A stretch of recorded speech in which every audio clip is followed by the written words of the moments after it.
Hepinize merhaba arkadaşlar. Bugün sizlerle birlikte hayvanat bahçesi yapacağım. İlk önce buraya legolarımızı koyduk, büyük legolarımızı. Ben burada şimdi çitlerimizi yapacağım. Sonra da şimdi ben burada hayvanlarımı buraya getireyim. Bütün hayvanlarımı arkadaşlar. Şimdi hayvanlarımı da dizdim buraya, dizdim. Şu ikisi ayakta durmuyor çünkü pek ayakları sabit değil arkadaşlar. Ben de böyle yaptım. Hazırsanız çitlerimizi yapalım. İlk önce dış yüzeyini yapalım. Sonra da küçük legolarla da çıkmasınlar diye şeylerini yapalım. Tamam anneciğim, çitleri böyle ayarlayalım işte. Bak bu şekilde çok güzel oldular. Tamam, o zaman şimdi nasıl yapacağız? Şimdi bütün hayvanların kendi evi olsun. Değil mi Alparslan? Evet. Şimdi o zaman şöyle yapalım. Şöyle anneciğim. Buraya şey koyalım. Bunu koyalım. Alparslan. Hadi abi sana yapıyor bunları. Sana yapıyor. Sana evet, sürpriz olsun diye yapıyor. Şimdi de buraya da şunu koyalım. Şu geyiğimizi koyalım. Oo. Şimdi o şuraya. Ne? Alparslan bu ne? Şuraya da şu küçük yavrumuzu koyalım. Şu küçük o ne? Yavru kaplanımızı koyalım. Yavru kaplan. Buraya da bunun adı neydi anne ya? Onun adı ne? Koy bakalım. Belki videoyu izleyen çocuklar bilir onun adını. Ne onun adı Alparslan? Timsah. Alparslan elini ısırır. Evet, timsah da evet. Doğru. Timsah. Dur abicim. Dur ben çok merak ettim, buna bir bakayım. Ay Alparslan dişlerine bakar mısın? Ama ay Alparslan parmağı ısırdı. Alparslan'ın parmağını ısırdı. Ay. Evet ay, arkadaşlar. Ay bırakmıyor Alparslan. Arkadaşlar. Bırakmıyor Alparslan'ın parmağını. Buraya da bunu koyalım arkadaşlar. Nasıl ısırdı Alparslan'ın parmağını ısırdı, koparttı ay. Evet arkadaşlar, ben buraya hayvanat bahçemi koydum.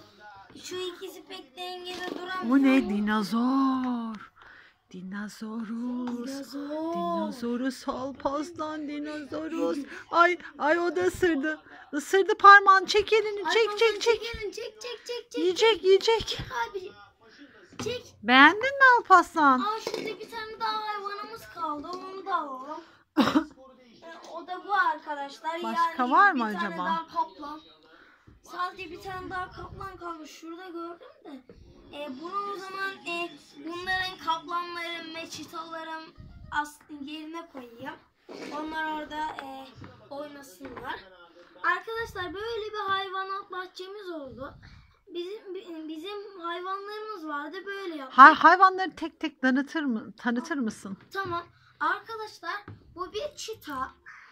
Yani güzel, çok göremiyorum. Güzel. Çita. Böyle. Evet, çok güzel. Ben eskiden bunun ağzına böyle kırmızı renk sürmüştüm çünkü kan olmuştu. Şu ne? Çünkü, şunu merak ettim. Geyik. Evet Alparslan, geyiği gördün mü? Çok güzel. Arkadaşlar bu da kaplan. Kaplan birazcık güzel bir kaplan, böyle. Dişiye benziyor. Böyle. Arkadaşlar bu da kaplan. Alparslan, O da kaplan. O ne Alparslan? Bak abicim, bu da kaplan arkadaşlar. Kaplan. Sen de şöyle geç de seni de göreyim ben. Sen de şu tarafıma geç. Bu da kaplan arkadaşlar. Bunu da yanlarına koyuyorum. Bu da kaplan gibi bir yavru kaplan yani. Evet. Arkadaşlar. O sanki aslan mı? Aslan kaplan, sanki kaplan. ya. Ya. O da mı kaplan arkadaşlar, Alparslan? Bunun ne olduğunu bilmiyorum. Dinozor gibi Gergedan. bir şey. Arkadaşlar bu da gergedan. Alparslan yeme hayvanı. Arkadaşlar gergedanın eşi. O da gergedan. Evet. İkisi de gergedan. Bunlar kanki ikisi. Evet, gergedan. Şunu ben de unuttum. Otay. Baba onun adı ne? Dinozormuş arkadaşlar. Dinozor çeşidi herhalde. Vallahi ben de bilmiyorum yani. Arkadaşlar burada da timsah annemin söylediği gibi. Timsah. Ve sonuncumuz. Timsahı öttürmeni istiyorum, düdüğünü. Alparslan ay. Gel buraya, seni yiyeceğim. Gel. Gel.